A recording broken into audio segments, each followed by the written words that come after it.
our next topic, that is we are into the next topic, that is excess pressure inside the soap bubble. Excess pressure inside the soap bubble we are doing now. Topic is excess pressure inside a soap bubble. Now always remember, it is a soap bubble. Always remember that soap is having a two free surfaces, so we will be multiplying the increase in area with the two multiple, and we will be having the answer according to that. So in the last excess pressure inside a liquid, water we have done or liquid we have done, so increase in area was increase in area of soap bubble will be 2 into increase in area of liquid.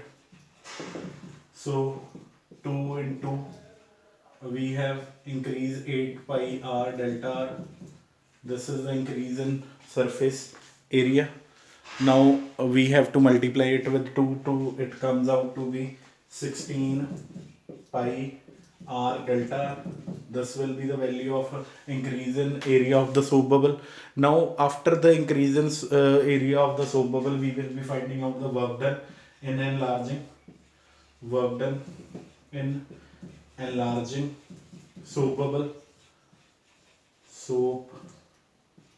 bubble, that will be equal to increase in surface energy, that is further equal to increase in surface area into the surface tension. Increase in surface area into surface tension.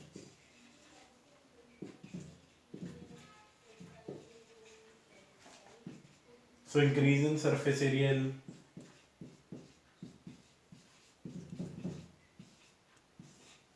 this will be the work done in enlarging soap bubble. Now further we will be also finding the work done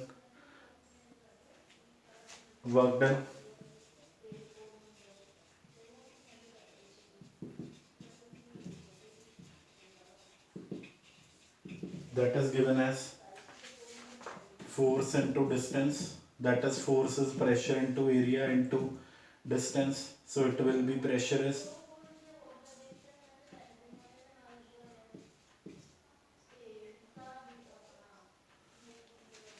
distance will be delta r over here. Now these two are the value of the work done. When we compare these two values of work done, so pressure will come out to be 4 sigma upon r.